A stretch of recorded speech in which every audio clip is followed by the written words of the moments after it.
Hello, everybody, and welcome back to The Fourth Wall. I am here with Joe and Mr. Clean, and we're going to talk about some exciting things in the world of pop culture today, starting with Spider-Man. Your thoughts on the movie and the box office totals. But before we get to that, guys, how are you doing I'm doing great. since our last episode? Yeah, well, Swell. Catching up. Clean's upgraded his house, so he's doing Yeah. fantastic. I can see. Oh, Yeah, man. keeping the windows clean is a bitch, but But you are Mr. Cleans. it's It all about looks very laborious. yeah. But all good. I have to say this is the first weekend in like 6 weeks or more that I have not gone to the movie theater to see a movie.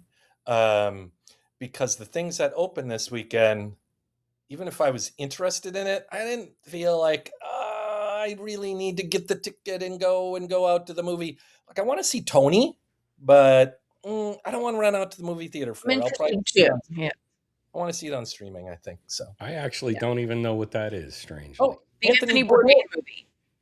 Oh, you haven't seen the I trailer? have seen nothing about Oh, this. you're gonna have to see it. It does look good. It's young Tony. It's how he became the Tony we all know, and basically is loosely based on Kitchen Confidential.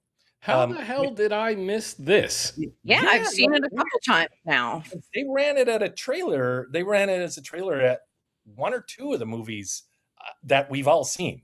So you must be getting different trailers. So You know what's going to happen here, I realize, because last time in the comments section, that son of a bitch Draco came in and he was like, "Oh, Amanda and Clean have theater backgrounds. They're just letting the old guy sit there and just participate." And somehow, of all, I listen to shit all the time, every day. I I know. never heard about That's this. why I'm so surprised. you're I'm not even shocked aware of it. too.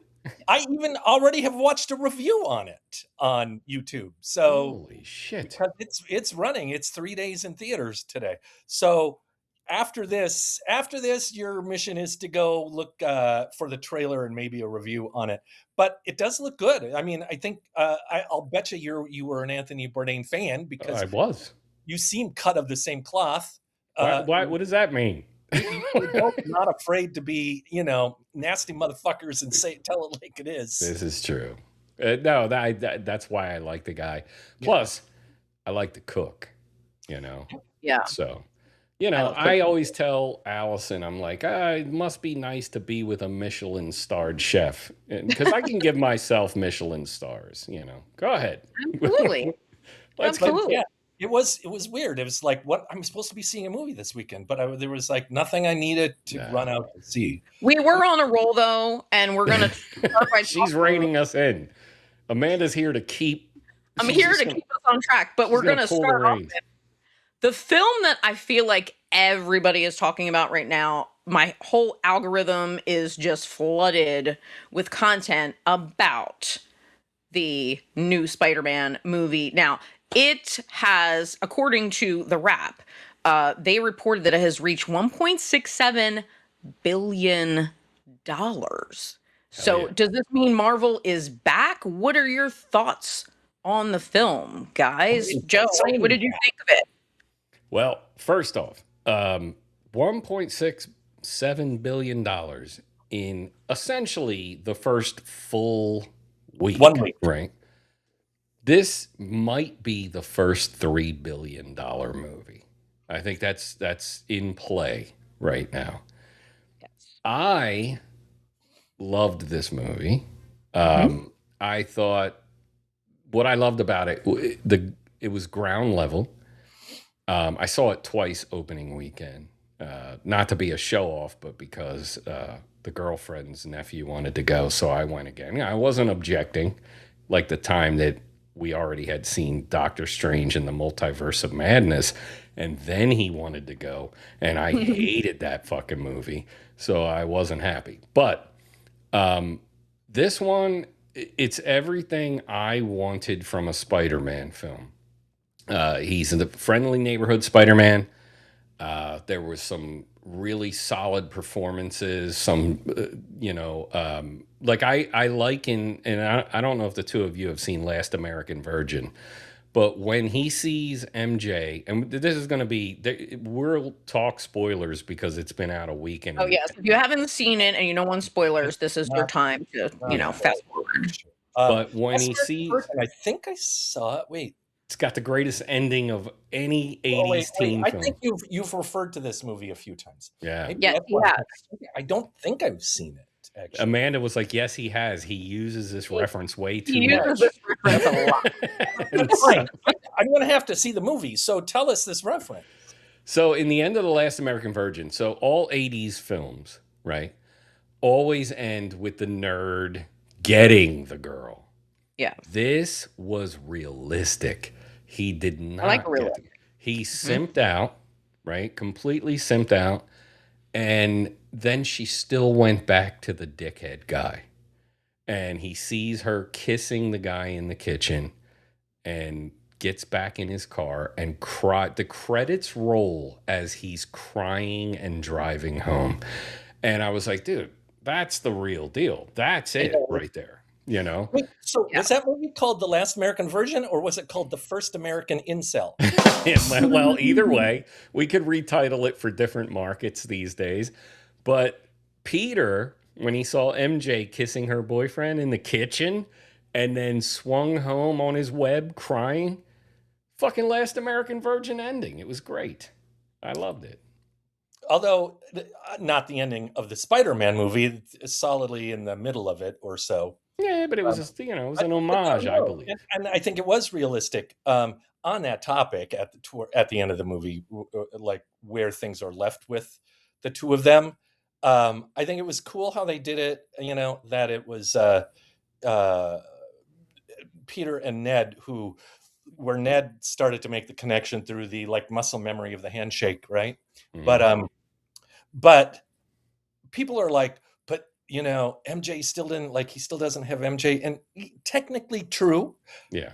but MJ is the one who like came and said, "No, can you fly me home?" And like she was at the point in the last quarter of the movie of basically like this kid seems all right and his story seems to add up and he is fucking Superman or Spider-Man after Spider-Man, all. yeah. So The nothing uncomfortability. wrong with getting to know him a little better. No, but the uncomfortability, especially that scene where she doesn't have a way to get home and she's already said, I get that this other version of me, you loved me, but I don't love you. And Yeah. then he has to swing her home. Like that's the stuff in this film that I loved Yeah, because it was human and it was Yeah. grounded. they played the emotional moments very well in it, I thought. And Frank Castle and Peter, well, Spider-Man, he didn't know Peter Parker in the beginning.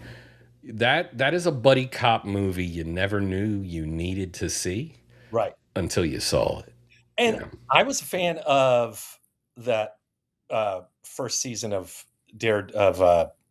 Punisher on TV with Barenthal in that role, and it was great and so dirty and gritty and harsh. And obviously, he lightened up the character for Spider-Man. Yeah, you had to, You had to, because there's no way you could have brought that same Punisher into the Spider. Have either one of you or both of you seen Punisher One Last Kill? No, I have not. Oh, I'm gonna have to send this to you. that was fairly recent, right? Yeah, it was a 1 hour like one off. And it's pretty goddamn good. Judith Light, who's the boss? Hey, Angela, she's in it. It the only issue I have with it, because they said they're not doing another one, it sets up a story that in the end you're like, well, come on, let's go, but we're not going anywhere. The credits are rolling, but you still have to watch this. They put some. You guys aren't metal at all, so you don't know this, but they put some hate breed in there. I mean, are we going to stand for that? We ain't metal? Nah, you guys aren't metal, you know? I am metal. I can be metal. Yeah, yeah, at times, at times. But I gotta send. All right, now when we're done, I gotta send you this. You gotta watch One Last Kill. But that's reminding me some things of the movie. But I just want to say real quick that Joe and I like the movie a lot. I think Joe, you're at a max level. I'm right near you. I'm right below it. But the only reason I'm not quite even as high as you, and don't get me wrong, I love the movie. I think it's a great Spider-Man movie. I think it's a great comic book and superhero movie. But that's why I'm qualifying it. To me, it's a great comic book or superhero movie. The only reason I can't take it to the next notch and make it one of my favorite movies ever or something is because to me, even though I'll keep seeing them, the comic book superhero movies just never get to that level for me. So I have to reserve it. Like within its context of comic book superhero, to me it's at the top. Yeah. And So we know you've established you're not a big fan of the genre.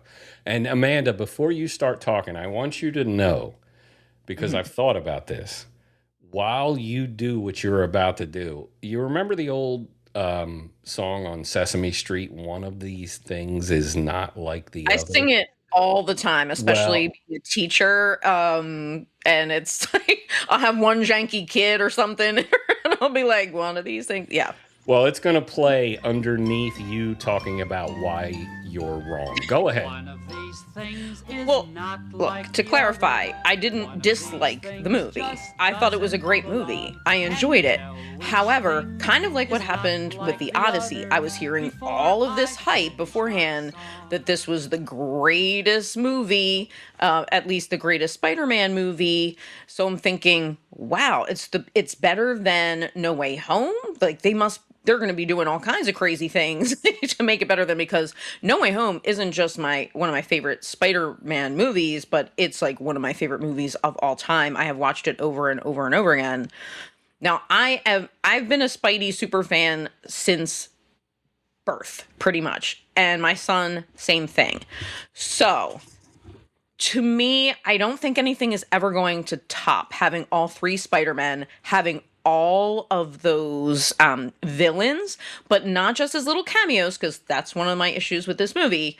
Not a 10-second cameo, but actually work together with the Peters, and like the way all of those worlds converged. And I was in the theater, like having a meltdown, like with happiness. I was like, like I was glitching during that, like when I can I first saw admit, it, right? I never saw Garfield Spider-Man. I saw all the Tobey Maguire ones, never saw a Oh, Garfield. I've seen all And of them then now. I've seen all the Tom Holland. I'm a Toby person, through and through, and I love Sam Raimi. So, but I think the Tom Holland ones are, very close, very high up there. So here's the thing. First off, I thought that the tone, I liked that it was realistic, right? I like that he's on the ground more, working with real, like, law enforcement. I thought that aspect was really cool. And that he's kind of like integrated himself into, the law enforcement, force or whatever. However, I feel like it was a little bit of a bummer. It didn't have as much humor as the other. I like that the other ones balanced a lot of humor. There are a lot of funny moments in the other ones. This one, I thought it was a little bit depressing. So I saw it with my son, and afterward, and he had the high hopes as well. I said, "Okay, so what did you think?" And he's like, "Eh, like it was good, but." He was frustrated because when he saw those spoilers about like that Scorpion's going to be in it and Tombstone or whatever, like he thought that they were going to be in it, and Mhm. they were in it Yeah, for, that was kind of unfair for them to put all that in those trailers. yeah, like 10 seconds. And it came out of nowhere that like our main villain is Jean Grey. Like what? Who I'm not See, used to seeing as a villain. although I think technically she's not a villain. Technically, she'd be the uh, uh, antagonist. She's the Yeah. antagonist, Yeah. but not a Right. true villain. Antagonist. The villain was that dude, what's his name? I forget his name. Metzger. Metzger, yeah. Yeah. So then, that's kind of like the twist. But didn't you see that? I did kind of see that coming. Didn't you kind of see that No, coming? well, as soon as it's Jean Grey, this isn't a villain, right? But like, so for me, I loved because now that was the other part of this film that I loved. I see a roadmap ahead, finally. Right. Marvel has spent so long, and I see, everybody tries to debate over this last era of films, like what worked, what didn't work. Nothing really worked solidly because we spent, we're talking almost 20 years now. Iron Man dropped in 2008, right? And in the beginning, there was a coherent roadmap moving forward. You saw Mhm. every piece of it, even if it happened in a post-credit scene, it was there. Right. We've had this, oh, the multiverse has opened up. And it That's It's a means, when I lot. really started to lose it with it. Like yes, I tried to watch, I wouldn't see all the superhero and Marvel stuff. There was a lot. But yeah, once we got into multiverses, I'm like, oh, now just anything can happen. Well, it's right. Like overwhelming. it's And too it's much. overwhelming and there's no Overwhelming. stakes. There's Yeah. no Then you got real to keep up with the gravity. shows, not just When the movies, the shows, like the spin-off shows and everything. So Yeah. now, if you want to be that, I am like a nerd who likes to keep up with like everything, but even I gave up because I'm like, this is too much stuff. Like, I have a life. I can't be Too much watching homework. movies and TV shows like all of them. There's so many. So I think it is a little bit overwhelming, and I think that's why we're hearing this phrase, superhero fatigue. Now, I've heard Yeah. a lot of outlets talking about, are we done with superheroes because everyone has superhero fatigue and we just can't take another superhero movie, especially when a lot of them have been lackluster, right? Well, Let's face that's the real problem, right? right, Like, and they're just churning them out, trying to merchandise, trying to make their bucks, but that I think the storytelling and, like you said, the roadmap has gone by the wayside. The intentionality has gone by the wayside. So I thought there was a lot going on, but now I am a huge Sadie Sink fan because I'm a huge Stranger Things fan. strange. Sadie Sink, Max is my favorite, so I wasn't mad about her being in it so much. It's just I felt a little bit like, I don't know, caught off guard that, like, I went in with an expectation and they kind of what turn it on its yeah. head. Well, for me, because the rumors online have, a red hair, it was going Yeah. to be Jean Grey, and they kept hiding who she was supposed to be. Right. So our next film is Doomsday at Christmas, Yeah. right? Where Oh, we that's see the Fox X-Men. James Marsden's back as Cyclops, Rebecca Romaine as Mystique and all that.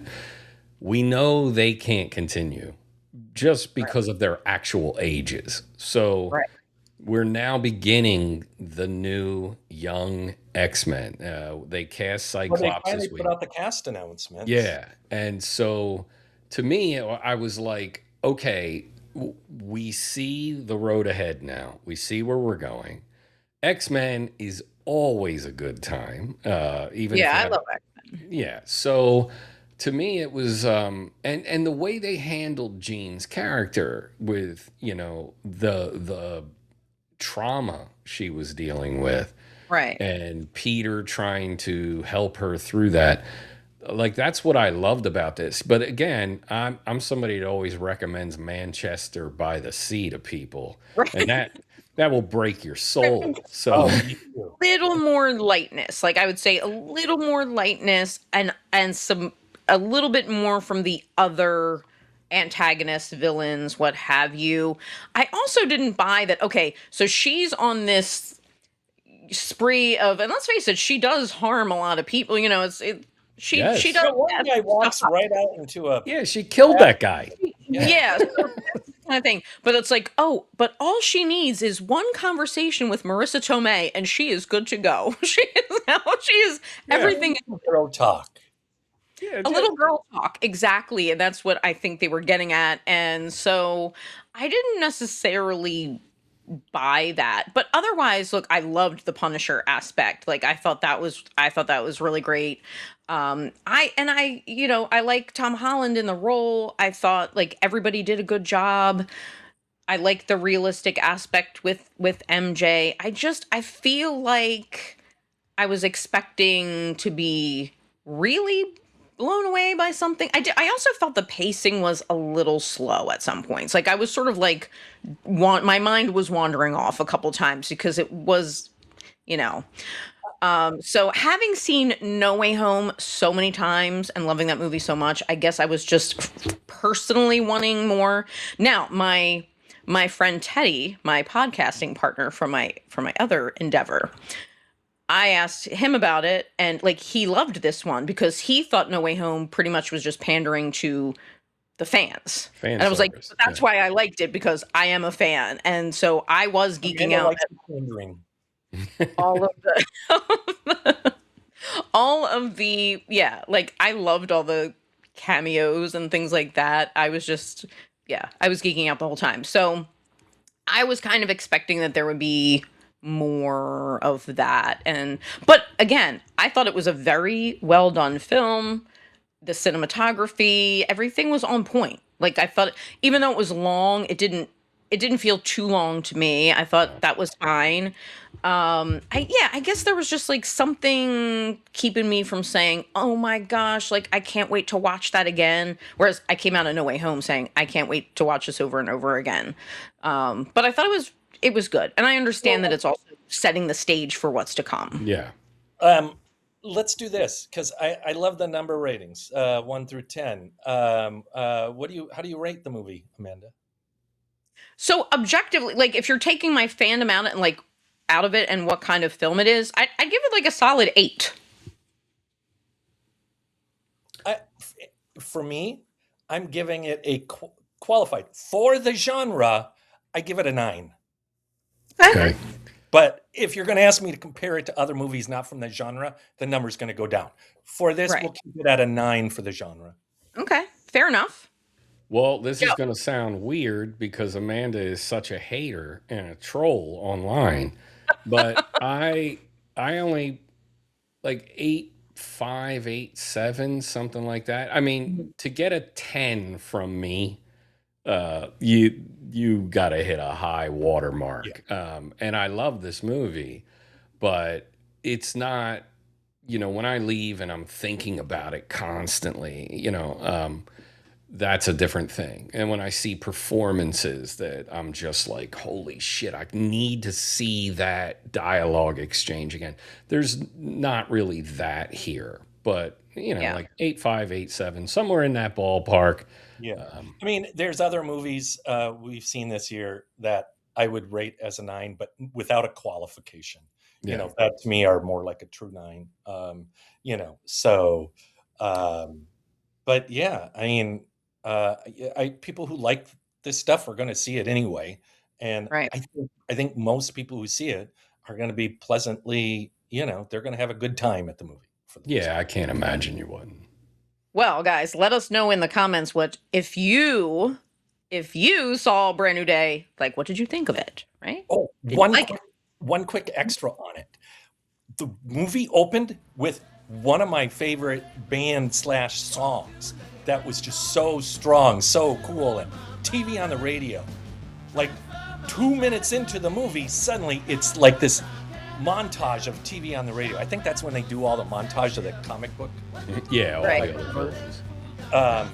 And the way they use the TV on the radio song for it, I think is just Yeah, so the music was really good. So, all right, awesome. So we had some blockbusters, right? We had some blockbuster failures. Summer is typically when we get these really big, fun movies, right? And you might think, oh, summer's over.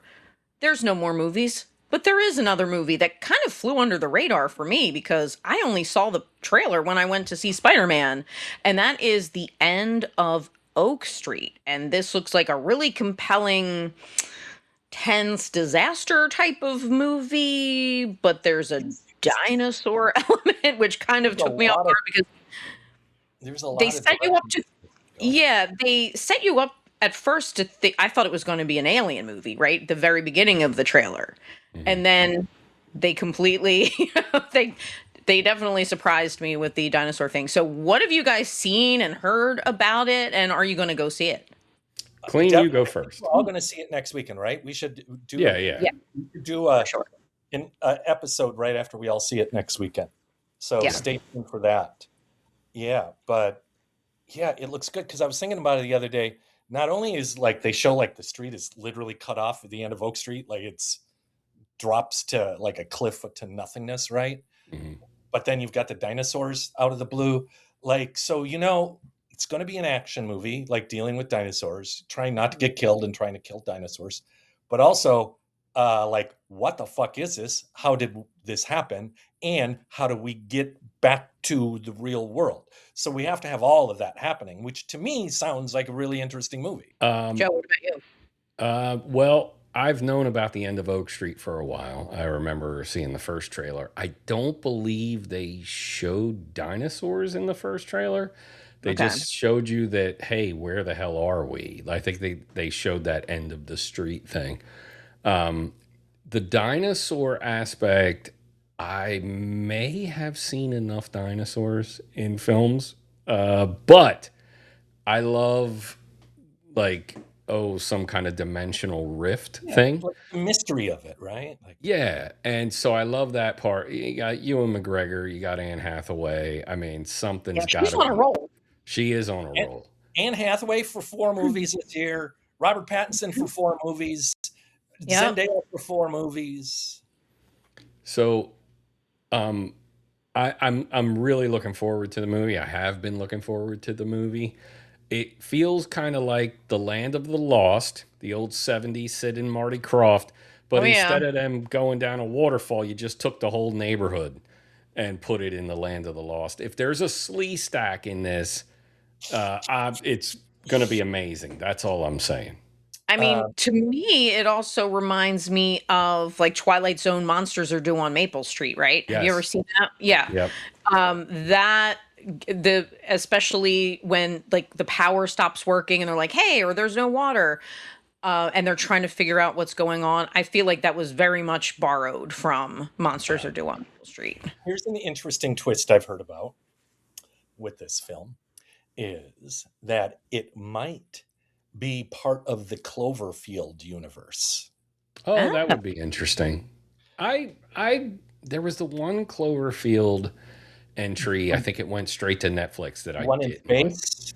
Yes. Yeah, I didn't see that one either, but I saw There's the others. Yeah, I like the one where they were locked in the bunker. I thought Yeah, that was all John right. Goodman. Yeah. The first Cloverfield I thought was cool because it was just like, oh, found footage, but that was like I think the first time they put CGI in a found footage Yeah. film, And that right? one had kaiju, Yeah. right? The Yeah. second So one had aliens. yeah. Yep. And the third one, which neither of us saw, though, was in space. I think that was probably aliens. Oh, I saw it. It was just Oh, horrible. you did see it. Yeah, it was horrible. I like to forget it.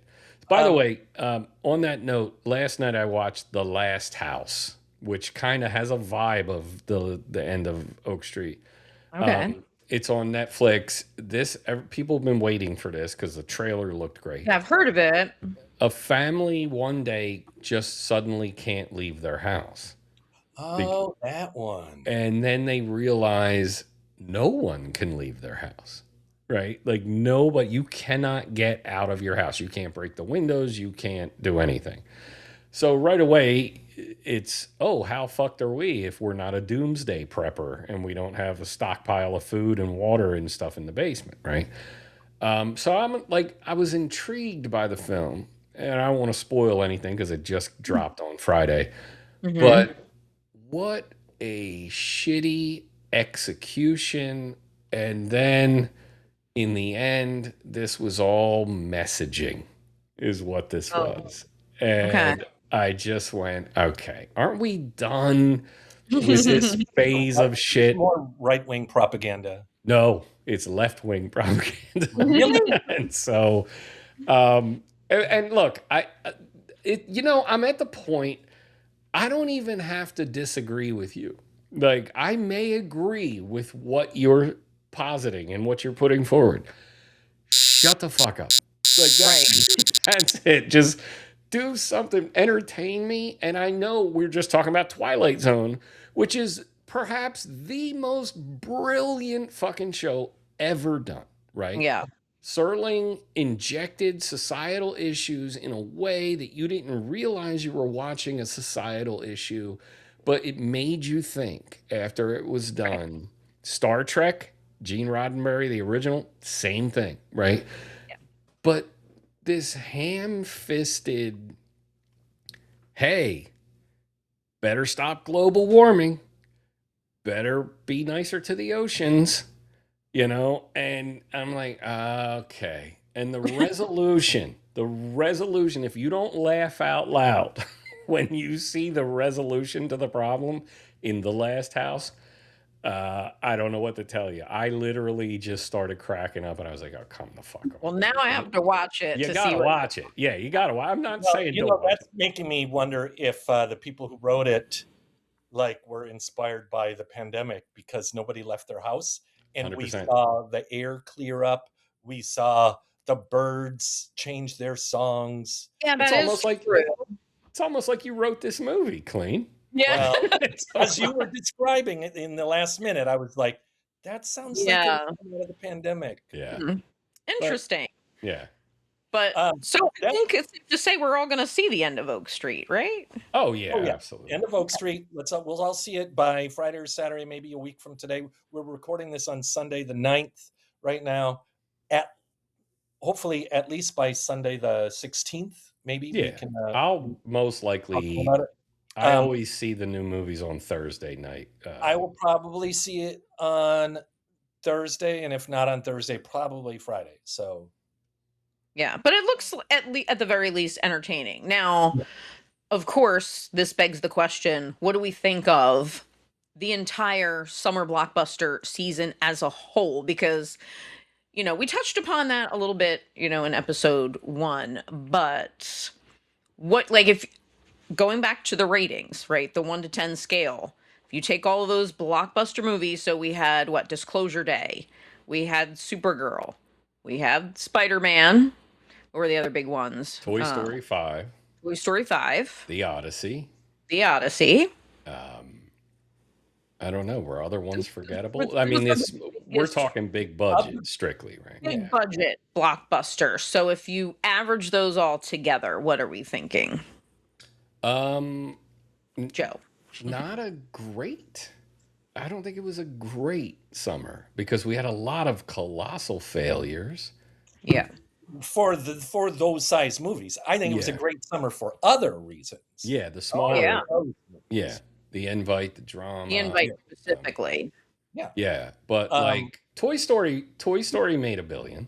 It's over $1 billion, so it's a success, obviously, and it was a decent, entry into that, franchise. And Spider-Man obviously is on track to possibly become the biggest film of all time. Mm-hmm. And Odyssey is over $1 billion, I believe now too. Will I ever watch the Odyssey again? No. Yeah. So I've seen Spider-Man twice. I'll never watch Toy Story again. I just went because I've seen all the rest and that kind of thing. But like, I don't think it was an overall strong. If we're just talking about the films and not what they made, I don't think it was an overall strong, big budget summer season. Yeah, very hit and miss, I feel. Clean, what about you? How would you say? Of all the biggest movies this year that's essentially a failure would be Supergirl. The rest of them were somewhere between like break even to like actually performing well. The Odyssey has performed really well, but just in the hearts and minds of people and what people are liking and saying and what like it's not a summer full of 9s and 10s. Right. Put it that way for blockbusters. But now if we remove blockbuster and we just compare some like what's our like favorite action movie of the year? Well, for me, that would be The Furious. Yes. Right? That was awesome. and that is probably considered a lower budget movie. I mean, it's probably several $1,000,000 at least Yeah, I would that it think. was made for, but that's small potatoes on for the movies we're talking about. But hands down, the best action movie of the year in years. Yeah, I mean, the fight choreography in that film was absurd. And they can hide the editing and the cuts, but god damn, dude, I was getting exhausted just watching that fucking movie. Amanda, you're gonna have to see that on streaming or see if Joe can hook you up. Yeah. Oh, Uh, it's streaming somewhere right now, I believe. But if not, I can send it to you. okay. So what everybody here pick one film that disappointed you the most this summer. Like that for what we were built up to expect. What and you how were we hoping for, what you thought you were going to get, and what just bottomed out for you.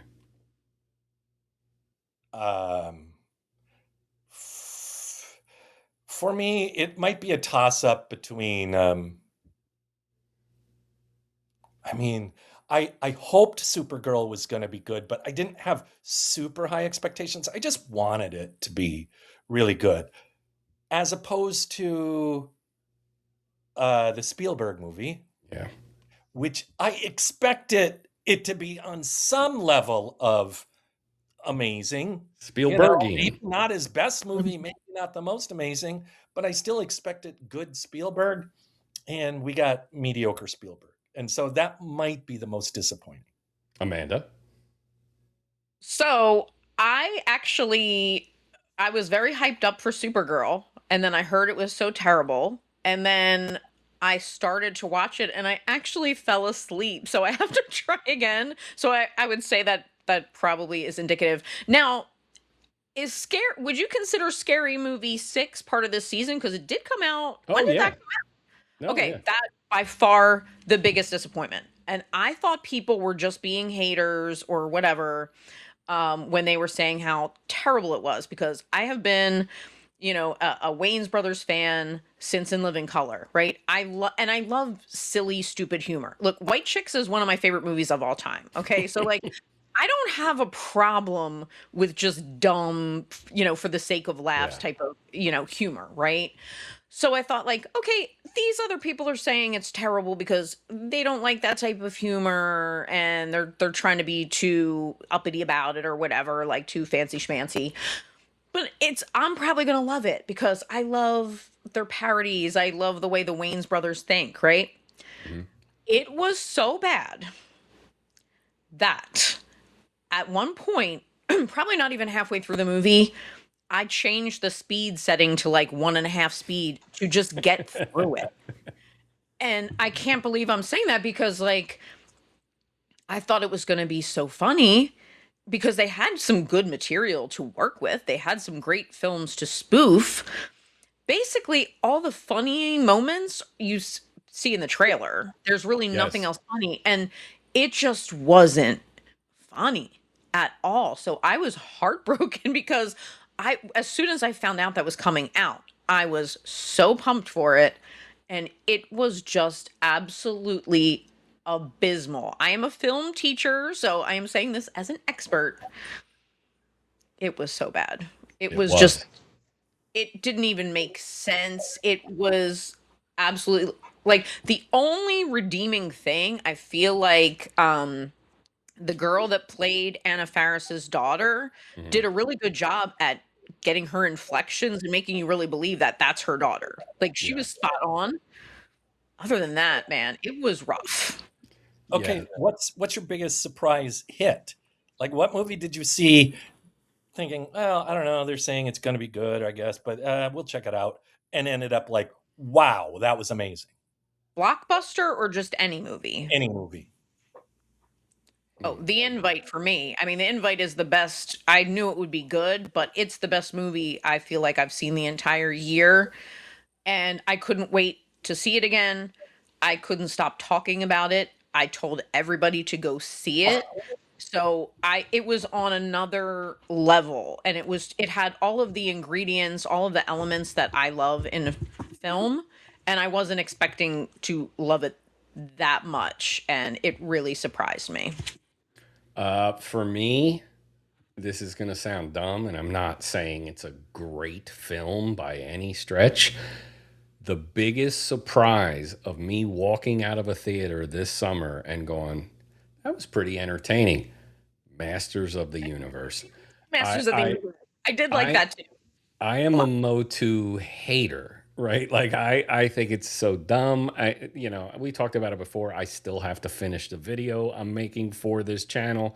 It's very graphic intensive, and yeah, I'm lazy. But I thought my whole life this is the most uninspired, dumbest, brain dead property I've ever seen. I always loved it. Oh, that guy looks like a skunk. His name is Stink, or like, I mean, it's just, I never watched it. I was already too old for it. It was. yeah, This is He-Man, is it? this is He-Man, but And so she- was This I. was like my Yeah. heyday. This was like prime Yeah, time she's- childhood memories for me. Yep.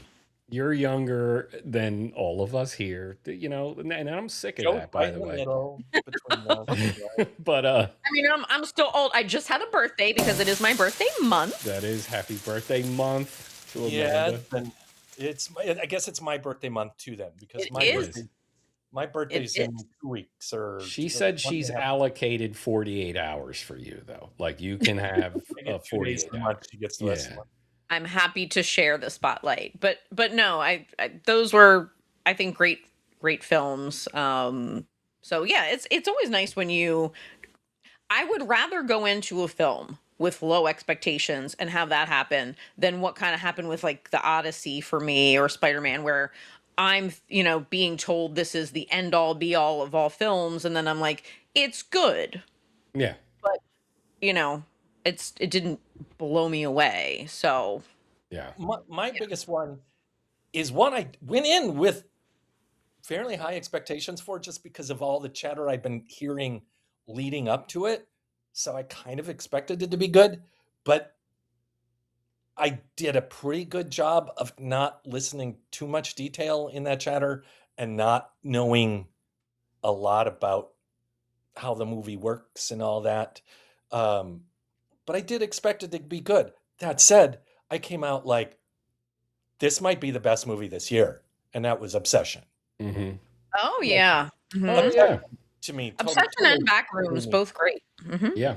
I mean, I think for box office, they're obviously the surprise hits of the summer season. Well, the cost of making them versus how much they made, Yeah. absolutely ridiculous. Yeah.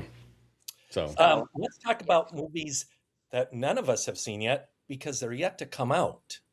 Oh yeah. So we've been watching the trailers. Of course, when you go to the movies as much as we do, right? You're seeing the trailers all the time, or you're seeing them, as you're scrolling. So we're gonna each pick a trailer of an upcoming movie that we are very intrigued by, that we're definitely very interested and motivated to see. So, Clean, why don't you tell us what your pick is and why you're excited to see it? Awesome. So, my pick is Digger, new upcoming Tom Cruise film, written and directed, or co-written, but directed by Alejandro Iñárritu from Mexico. So, two things going on here. Well, there's probably lots of things going on here that intrigue me about the movie. I mean, the trailer looks fantastic to me. It looks like, to me, a modern day Doctor Strangelove.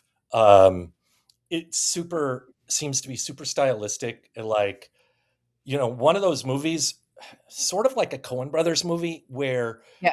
all the actors are playing on this same heightened level, mhm. where it's not totally realistic, Mm-hmm. yet they're all on the same page playing in this heightened universe, and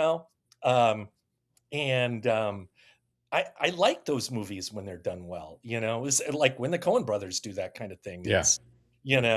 It's like, people don't talk like that, but in that movie they do, and it Yeah. works. And it works great. Yeah. So Iñárritu is interesting because I've seen most of his movies. I think there's one or two I've not seen, um, but he this just is completely different for his work. The closest it would come to is like maybe Birdman, because Birdman is the closest it goes into like kind of fantasy, kind of some goofiness, weirdness at times, whatever, right? But Yeah. it still seems even far from that. It doesn't look or come off like any other Inarritu movie, basically. And then so many of his other older movies are just super serious, like Amores Perros and The Revenant, which is one of my favorite movies ever. But the other thing that intrigues me is Tom Cruise, because Tom Cruise is the actor who I love to hate and hate to love, because I have to admit he's just so damn good at what he does. He's Yeah. always phenomenal. Most of his characters he plays pretty straight, but when he plays like off the wall characters or something unexpected, obviously in Magnolia, Joe, we know how much you like that character, Frank T.J. Mackey, Jay Mhm. you Mack, know, which is a very serious character, but at that time it was very different from any other Tom. he was the first red-pilled bro that Yeah. ever existed, and it's the character's hilarious. And I have the Magnolia double disc collectors, and all the deleted Frank T.J. Mackey scenes Wow. are on there, and they're fantastic. And is it true? Because I heard this through, I think Amanda told me, you don't like Tom Cruise because he's higher ranked in the Church of Scientology than you are. Yeah. I thought I heard that He's the somewhere. highest ranked. Nobody is ranked higher. Um, but this is the reason that I have issue with Tom Cruise. Like I have to admit, like as an actor, he's pretty brilliant, and as his what he has No, done for film. But as a human being, the fact that he is so involved with Scientology, like I I want to punish him and not see his movies, but I just can't. you can't. Yeah. Yeah. Don't go to his damn movies because he's I so mean, good. just from the preview, it looks like he's going to be very entertaining in this and Digger. So So yeah, if you guys, anybody who's seen Tropic Thunder, this role probably gets a little closer to his Les Grossman role in Tropic Thunder, which was played for pure comedy. This time though, he's the lead in not just a bit role playing for comedy. So he's got to carry the movie. So it's probably not quite as out there as Les Grossman, but it's still pretty out there for Tom Cruise. He's playing an older. I mean, look, Tom Cruise himself is like 64 years old now. He Yeah. just doesn't come across as that. Maybe the character he's playing is actually 64 for all we know. Yeah. But they had to make him look old. But anyway, so we could say it's an older guy, but super wealthy, like Texan, oil money, kind of, playing that kind of character. But he's playing with the Texas accent, and he's playing like he's better than everybody else. But he did something that's basically going to fuck up the world. And once the president realizes it, he's got to make Digger pay for it and fix it somehow. So the movie is about Digger fixing this, and looks good. Looks really good. They call it a satire. They call it a comedy. We'll see how that pans out. But super looking forward to it. Yep. yeah, me too. Joe, what movie are you looking forward to? So I'm strangely interested in By Any Means, starring Yahya Abdul-Mateen and Mark Wahlberg playing mafia informant Greg Scarpa, who was an informant for 30 years and probably never slept a night during those 30 years. Wahlberg has some prosthetics on, they made him look a little different, but you still kind of looks a little bit like Joel Edgerton. Yes, a little bit. And this is an interesting story if you know anything about Greg Scarpa. He was essentially the mob rat that took down so many mob guys, and somehow got away with it for 3 decades, which is amazing. But Yahya, I mean, there's nothing to be said. The guy's a great actor. He's always good in everything he does. Where do we know him from? Wonder Man. Oh, he's the Wonder Man. Yeah. Oh, so good. Okay. So he plays Oh, that sadly was canceled. That's the other thing. Oh, all of Marvel TV shows were canceled. Marvel's tightening up. They're right. No more new TV shows. The 2 or 3 they've been working on will be finished and put out, and that's it. I'm good with that. Get back to making great films that I like to Right. walk out of the theater and be like, God damn, that was amazing. Right. I don't need the TV shows. Although we could use a little more Wonder Man. That was so different from It everything. was so good. Um, yeah, I loved Wonder Man, but maybe they just felt that, okay, we're going to do a season two. They never planned to do a season two, and now here are we getting into that Marvel television cycle Yeah. where we don't really know what to do. Like it was like with WandaVision, they did I was one just gonna say WandaVision. We're and left, so on the same Well, wavelength. yeah, Right. yep, this and this is left a it big alone. segue. We'll get back to Joe's movie, but since we're on this topic, like I heard it's really it was financials. They just looked at it. They were like, Disney that owns all this now, right? We're like, well, pretty much anybody who would see those movies, we already have their membership. So if we make more of those TV shows, Mhm.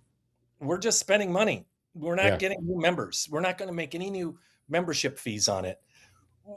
Which, that's kind of the shitty thing now about streaming, about the studios doing their own streaming service. Once they feel like they've capped their market with like the people who are coming just for that for Marvel, right. why should they make any more? They have their money already. It is a tough situation because they sell the commercial versions, so where you have ad breaks and stuff. But who the hell wants that, really, right?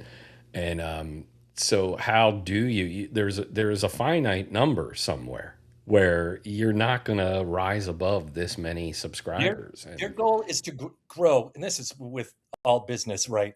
Is to grow every year, which I think becomes a ridiculous goal at yeah, some point. At some point, you have to say, no, we like where we're at. We don't need to try to keep growing. Let's just maintain awesomeness, yeah, figure because out a it's that profitability. continuing to try to grow that screws things up after you reach a certain point, I think. And if 100%. they're like, so we can't grow with Marvel anymore, let's find other stuff we can grow with. So that means maybe Disney will start working on some other stuff that might become interesting. But if they determine it's going to be princess, TV shows, it doesn't help the rest of us. Doesn't help me. I mean, only when Allison's not home and I'm cross dressing. Amanda, what is your film that you're looking forward to? Well, being a Philly girl through and through, I am looking forward to I Play Rocky. Of That course. is the movie. I know, I'm such a cliche, but But I think we're all looking forward to that. I was raised on Rocky. It was on TV, it was on cable constantly. Like back when that was really the only way, you were seeing movies over and over again. But they'd play the same darn movies, like whatever it was, HBO and Showtime and things like that. So I watched Rocky over and over again because my parents loved it. And I'm intrigued by a few different things. The Philly aspect, obviously, but also really interesting that Sylvester Stallone was actually not told, not informed whatsoever that this movie was being made. And then when he found out, he did call Anthony Ippolito, who plays him, and gave him some advice, but it has been raising some ethical questions about, well, if you're making a movie about someone, what is your obligation to talk to that person? Because same thing happened, if you remember, with Pam and Tommy. Pam Anderson had no idea Seth Rogen was making this, and she still has beef with him, and she won't watch it. She won't talk to any of them. She won't sit next to them, anything. I mean, she took it really hard. Tommy Oh, she Lee. certainly did take it really hard. I've seen the film that whole thing was based on.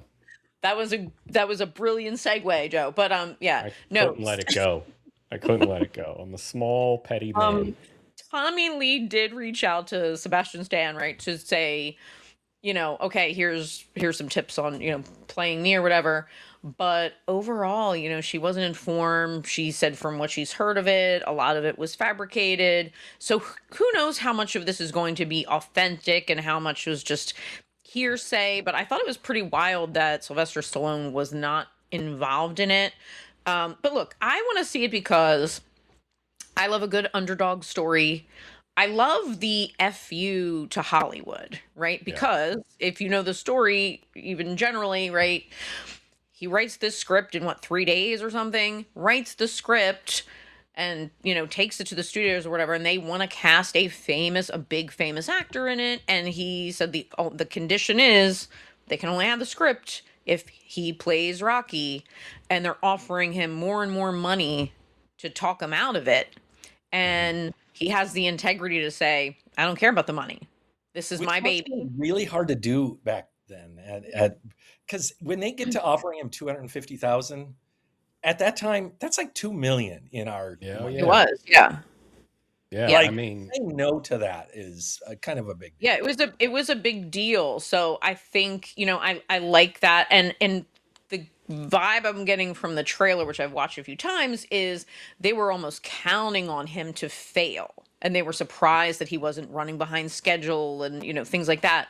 So I think the way that, Hollywood is so twisted, and we know a lot of dark secrets now about Hollywood. I'm That not sure. What are you talking about, Amanda? I don't think I've seen anything about this. So anything where it's kind of like a big middle finger to the establishment, The system. I'm going to like it. So I'm looking forward to it. The other thing I'm wondering is there going to be like a reverse um Cowgirl? anti-woke thing, how like with a lot of these movies the anti-woke crowd, right, didn't want to go see them because they thought they were too woke. I'm hearing a lot of woke people or don't want to see this because of Sylvester Stallone's political affiliation. So he's Yes. a very close friend, I guess, and supporter of Trump. So a lot of people are saying like, I don't want to see this movie because of that, which, Right. so it I could raises a go lot of, see a Tom Cruise movie, you know. yeah, yeah. And Well, Amanda, I think you meant he's a very close friend of George Washington 2.0, yes, he said he according to was him. George Washington Part Two.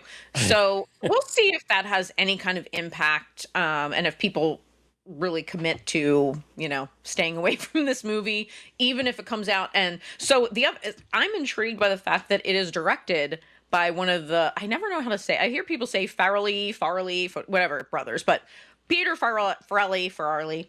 I say Of Farley. course, all the So, famous comedies of the 90s that we love, Dumb and Dumber, Something About Mary, just really screwball type of movies. So I'm very interested that like that's who's directing this. I would have never in a million years guessed. Like Yeah. if you just showed me the trailer and says who directed and said who's directing this, not in a million years would I have yeah. guessed I that it would watched be. an interview. Peter Farrelly says it's the best script he's ever read in his life. Yes, yeah, and that's what I'm hearing. So I have high hopes for it. So I'm excited for I Play Rocky. It'll give me another excuse to go run up the art museum steps, yet again, like I That's always do.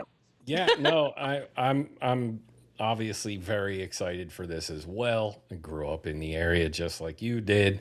I am former Delco trash. So Mhm. this is right up my alley. So yeah, and I am stunned by his ability to sound like Sylvester Stallone. Yeah. Not Rocky, but Sylvester Stallone. That's a really impressive feat to pull off. And I think I'm here for it, man. I'm really here for Yeah. it. I mean, Yeah. that actor looks spot on for what he's doing. Yeah. He's probably like 6 inches taller than Sylvester Yeah, Stallone, most likely. Yeah. but dude, he sounds like him. His mannerisms in those scenes they show in the trailer, like it looks like excellent casting. Yeah. Yeah. Yeah. So I'm excited for that. So we've got some good movies to look forward to. And of course, we're going to share our thoughts with them as soon as we see them. We have to weigh in, right? Indeed. So in kind of more disturbing news, to segue into what we're talking about next, there's another thing that has been flooding the algorithms lately, and that is the situation with Perez Hilton. And I feel like you'd have to be living under a rock to not have seen something about this. But it was a few nights ago. and he was doing a TikTok live, right? It was TikTok live. Yep. Yeah. And I don't even want to say the details because anybody that's seen that, has seen any parts of it said, don't. Oh, I've Just seen I've parts of not it. seen the actual footage. They say, like, Hey, it will they keep saying, disturb don't see you. it. And part of me said, look, don't tell me. I'll go see it if I want to see it. But I haven't seen it. Yeah, no, apparently. So if you're not aware, he was self-harming, covered in blood, and it went on and on and on, threatening to, I guess, harm himself. For a while, they didn't know if his children, does he have children, and his Yeah, mother? he's got. From what I read, they were in the house. Right. So But then they established they were safe. But here's the issue is it took a really long time for TikTok to pull the plug on it. Right.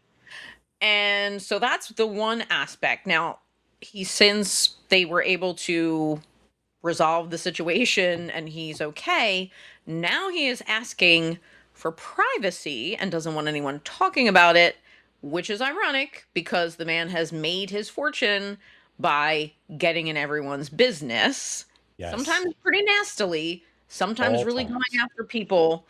So it's this whole discussion, but I'll start with Joe because I know you've been posting about it a lot. What are your thoughts on the Well, situation? first, Perez Hilton has never ever appealed to me. My thoughts were pretty simple. You're a jack off. That's what I think of you. That right there, Dice Clay. Thank you. I don't care about gossip. I don't give a shit about any of that stuff. So when he exploded onto the scene, I just was like, "Oh, this guy's fucking annoying, man." But none of us, I don't think, ever want to see somebody do what he was doing. And I No. did watch some of the video. Oh, you're And one of those sickos who watch that. Is I've it as watched. bad? Is it as bad as everyone's saying? What was disturbing about it to me? I don't care about the blood and all that kind of stuff, but he was so calm. Like he was taking a knife and running it across his stomach and then saying, I can't believe TikTok is letting this go on. Like he was tuned out. Like he was Well, tuned it was a out. psychotic break. Apparently, I mean, they were referring to it as a psychotic break. He was Yeah. not in his right mind. No. Clearly, I mean, clearly. Yeah, clearly not. As I said in a video on my Facebook page, when you're treating yourself like a Thanksgiving turkey, you're obviously not in your right mind. Right. But, my issue with it all is like, all right, man, let him go get checked in somewhere, get sorted out and stuff. But I watched Adrian Curry, not to inject this, but this is just indicative of Is a that bunch him? of what I saw. Adrian Curry? She was America's Next Top Model and was married to Peter Brady for You're a Brady, while. yes. And they had a reality show called My Fair Brady or something like that, Yeah, I right? think that's what it was about their life together. Mhm. you know.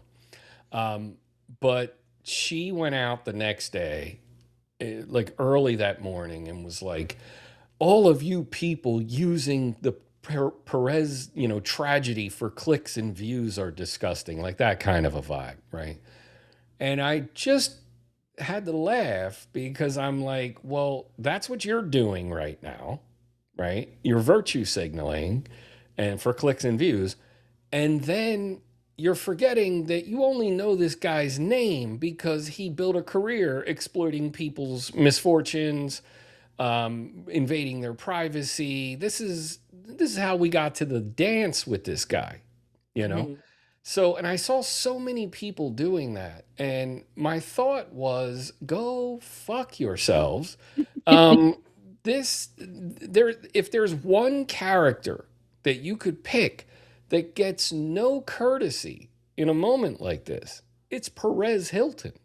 He's the guy. He was there every step of the way with Britney Spears and her mental breakdowns. He outed people who didn't want to be outed. I mean, he didn't give a fuck about anybody's privacy. So why does anybody have to care about it? Now you can make the argument, well, you're being just as bad. Well, okay, but I'm also not platformed to millions of people You know, Right. so the damage that whatever individual you're chastising might be doing is microcosmic compared to the damage that guy did to people. So that's my thoughts on it. Fuck Perez Yeah. Hilton. Go ahead, clean. Clean.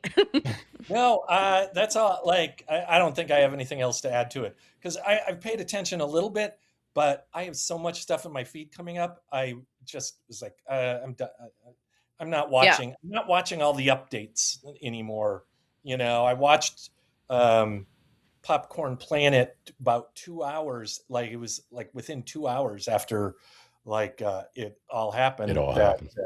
he popped up talking about it. So I saw it that night. I was watching Popcorn Planet at like midnight. I just so happened to have YouTube on. I was about to go to sleep and refresh the screen, and there it was. I was like, "What?" So, and I think I watched something from TMZ. But I'm not. At this point, like I got enough to realize, oh yeah, he's got kids, and his mom is gonna, has been sort of a caretaker for the kids anyway, for a big part. So she's got him. So he's in the hospital. He's sick. He's fucked up. Okay, I'm kind of done until something Yeah, new comes out of it. nothing really else to say. Amanda, what are your thoughts? Yeah. Well, I mean, I know that he's a controversial figure, and this is me. Like, I back in the day, I used to get Us Weekly and all of the Star and all of those. I did like the gossip, but I feel like you don't even need that anymore because just naturally those things come up, and also it's better to be kind. And I'm too busy really to pay attention to all of the ins and outs of the celebrity world. I think it's deeply disturbing, and I think it raises a lot of questions about what's allowed because people were saying that they had things taken down that weren't even bad. Yeah. Like they've had things cut short by TikTok for like, you know, I don't know, way less. So I think there's an ethical concern here. I think it's a good opportunity to take a step back and say, what are we doing here? What are we doing here? And how can we do better in the future to make sure that nothing like this ever happens again, and that people who are doing these things are getting the help that they need. So but yeah, do I think that he has a right to say no one can talk about it? Like, no, because he, when you put yourself out there like that, and that was his business, was gossiping, it's not. No, I don't think you necessarily should. I don't think people should be dwelling on it, and making Hmm. all this content about it necessarily. Um, but it's really, at the end of the day, he's a father. It's sad, it's sad Oh that yeah. Yeah. come to this point. So, but yeah, the algorithm is pushing out all this. Yeah, no, and I think Tila Tequila, that was her name, right? She Tia Tequila, yeah. she had some, not to this level by any stretch of the imagination, but when her her internet star fell, she went a little cuckoo too, right? I think, we're going to start seeing more of this because we all know people become influencers based on exactly zero talent. Maybe you just got into the game earlier than other people, Right. right? And when that starts to go away, because that's what this is all based on. Who do I like right now? Who's big right now? And there's no foundation to it. There's no substance. And so if let's say you're an actor or you're a musician and you're at the apex of your career and now you're on a downward trend, you built your career on the art of acting. You built your career on the, music, creating music. You Hmm. still have that when you're on the downward trend. You still have your passion and your love for the art that brought you here. True. These people don't have anything that they actually ever brought to the table. They did Right. what we're doing right now. They turned on a webcam, they talked shit into a microphone, and for whatever reason, it blew up. And then there's a new one. There's a new person. There's 10 new people. There's TMZ. There's Radar Online. And now it's like nobody gives a shit that you're being a gossipy Gus. You know what I mean? Nobody fucking cares. And I Yeah. think because they said he was having a lot of problems with the fact that he didn't matter anymore. You Yeah. know? I will say that I don't remember what it was back a few months ago or several months ago. It's hard for me to remember exactly when it was, but I'm going to say it's less than a year. Um, he was having some problems with something that I think he was raising money for. There might have been a GoFundMe. And I Yeah. think it was a lawsuit. Was he in a big lawsuit or Oh, something? that I don't know. I know they said he had medical issues, Hmm. but He Yeah, did. I heard about that, but I want to say he was being sued by somebody that Surprise, motherfucker. I'm just saying. I mean, him being sued by somebody just sounds about right. Yeah. that he was probably going to win, but the court costs and lawyer costs would be so much, Yeah. in the process. Um, but I remember like seeing him not looking. I remember thinking like this guy looks like he's going to snap. Yeah. I Yeah. honestly, Yeah, like I'm for not sure. saying that in retrospect. At that time, Yeah, he looked I was shitty. thinking like this guy seems like he's on the edge and he's going to snap or something at some point. Yeah. What? Yeah. So you're bringing up the age of influencers, right? And algorithms, which leads into our next topic, which you might have seen. There's some rumors that the old platform MySpace might be making a comeback, and it will be a way for us to follow just the things we want to see, just be surrounded by the people we want to see without the algorithm interference, right? It's just good old fashioned MySpace. I think we all are yearning for that, right? So I had a Let's MySpace, and bring man, back the Yahoo page again.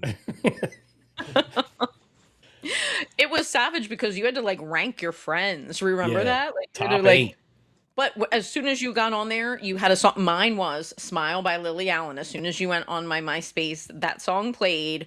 So, what do you guys think? Are you going to participate in MySpace if it comes back? As long as I can be wordy, because I don't want a character limit. That's my problem. I have to be able to be as wordy as I want to be. But I would love, I can't wait to be friends with Tom again.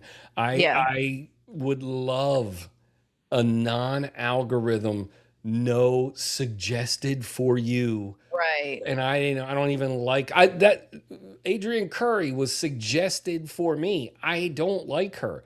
Right. I had a interaction with her in the past that was very volatile. It involved her therapist and her mom. Like it was so this is not somebody I enjoy, right? But here it is. And here's like politics that I don't align with. And here's all this shit.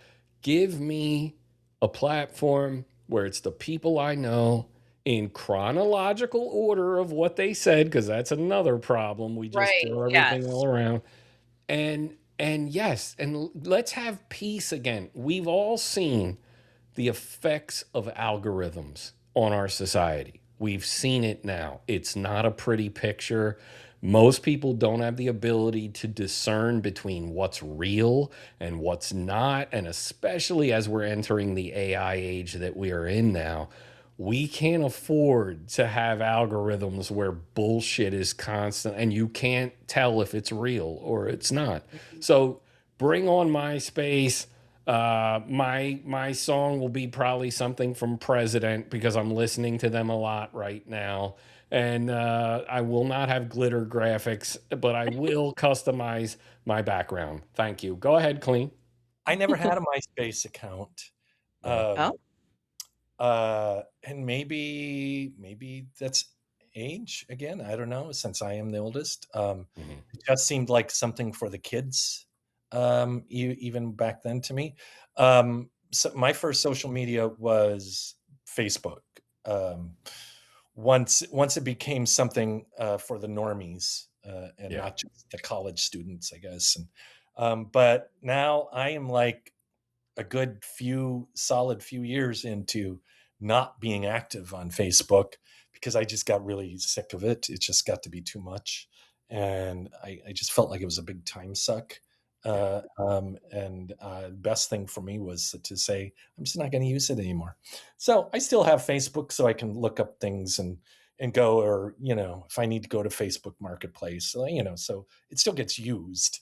I just don't contribute to it anymore. So I can't see myself contributing to MySpace unless we want to start a fourth wall MySpace page. Of course, there will be a fourth You wall know, MySpace. then Yeah. maybe I'll start doing that. Amanda was telling me privately she plans to put her Jenko jeans and her Asking Alexandria shirt back on so she can fully relive the MySpace days. I'm just deciding that's what you wore. Oh, no. That you shopped at No, Hot you know what? My Topic. Jenko jeans were from the late 90s, and I actually had them. I probably have them still at like my parents' house. And I had ones, I had Jenko jeans with like a snake embroidered on them. Like, they were awesome. But, all right. So, one last thing before we close out our show. August 1st, it was the 45th anniversary, right, of MTV debuting. And of course, MTV is a thing of the past, right? Yeah. I remember a lot of excitement around it. Especially my dad is a huge music buff. I was just raised on so much great music. And so even though I was very young at the time, I remember it. I was like 4. So I remember the debut of MTV and how exciting it was. And then the other kind of interesting thing about it was that it was controversial. I know it was very controversial that my parents let me watch MTV, because you guys probably remember that was a whole thing where it's like, oh, MTV, it's not really for kids. Like there's like music.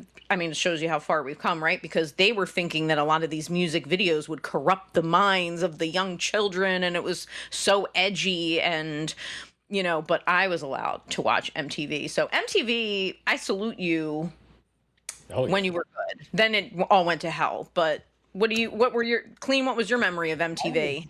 Well, I was almost 15. I mean, at the time, so like that's at that point in your teenage years, music is a big deal, and all your friends listening to the same. We had records back then, and like I remember borrowing friends' records, right? Mhm. So, but yeah, the concept of the music video definitely changed some things. It was fun early on. It was fun to watch videos on there, and then at some point, like as I went into my probably uh, early 20s with MTV, it was I liked their music news. I really liked like Kurt, is it Kurt Roeder, Mhm. Yep. and the people who would host. I liked it as like my NPR for music, and that sort of Yeah. thing, and information, and then obviously some of the shows they would run. We got didn't we get we got Beavis and Butthead out of it, didn't Yeah. we? Mhm. In the 90s. Yep. Yeah. Yeah, a lot of great So, things came out of it. yeah, but yeah, I mean, it was great. I remember being in my late teens and just going over to somebody's house and we just have MTV on in the background. It was just like perfect background stuff. And then once every half hour or so, somebody would be like, "Oh, have you guys seen this video yet?" And like then we'd all divert our attention and watch a video together and talk about it, and then go back to the rest of the stuff we were doing. So Yeah, it and was, then it like definitely had a place. Yeah. yeah, the premieres were such a big deal. Yeah. The same way we wait for movie trailers to drop and things like that. It was like, oh, like my entire family sat around the TV waiting for this premiere. So I don't think there's anything like that in the music space right now. But Joe, what were your No. memories of MTV? Yeah, I loved it.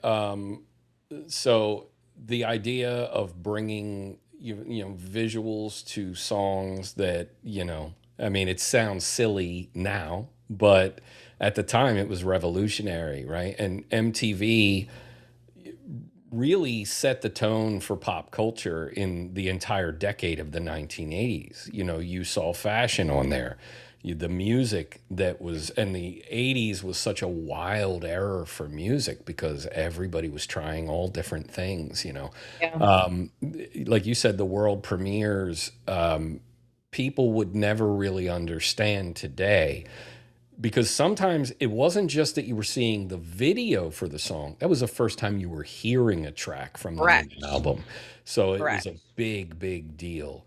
And, you know, for people like me, when Headbangers Ball was introduced, uh, you know, radio stations did not play any kind of real metal in at least in this area in Philadelphia. Like sometimes late at night, I'm talking the middle of the night, somebody would play some things, but that's where you could see all the metal you were not seeing or hearing on the radio and be introduced to a lot of things. And the artists, if you remember, when there would be the world premiere videos, the band would come into the studio and they'd sit there and talk about the creation of the album, talk about what they were doing, what, you know, the tour, the history of the band. You were really getting involved in the music in a way that I don't think exists now, you know. Right. And I was, when we were talking before we started recording, I said to Clean, you know, you always see people our age going, they needed to play music videos. No, you have YouTube. Kids can play whatever video whenever they want, how many times they want. It will never recreate that thing that Yeah. happened then, you know. And yeah, it was fantastic. And then it all, you're probably going to disagree with me, Amanda, but it all really took a turn and went to shit with the real world. The introduction to contemporary reality television was born on MTV, and then it all just went to that. Like it was Teen Mom, and Yeah. you know. And there's nothing wrong with that creation of, you know, the real world and all that. I mean, it Yes, certainly there has is. a place. But the way it took over MTV, like It took over. That was the it's problem. Yeah. too bad it couldn't have been its own thing somewhere else. Yeah. Yeah. But, well, you know, hats off to you, MTV, 45 Yes. years ago. And, you know, it did make quite an impact on popular culture. And that's what we're all about. So, well, I want to thank Mr. Clean and Joe for another fantastic episode. And of course, we would love to hear from you. We got some great comments on the first episode. So, keep those comments rolling in. We will do our best to respond to you. Give us suggestions for things you'd like to see us do in the future. And any final parting thoughts, you guys? No, I think I said everything I have to say. And Good. Allison, you know, when I go down there, she'll be glad that I've said stuff and I don't have to talk to her. She'll be like, oh, you're going to be quiet for the rest of the day. And yeah, it'll work great. And No, I think that's it. We do have a video on here that was just Joe that's performing pretty well. And Joe, you might need to do a follow up with the new Jonathan Majors movie. Is that his name? Guy who played Kang? That played Kang? Yeah, What's he in? he's in another right wing controversial. Oh, he did one for the Daily Wire, right? Yes, But got a Daily Wire film, and the trailers are out. The movie's opening, and people are already talking about it. So maybe okay. maybe that would pair well with your last one. Citizen Vigilante. All right, Yeah. I'll take a look at it. That'll work. thank you, everyone, for watching. And we will see you in the next one. We will. Bye bye.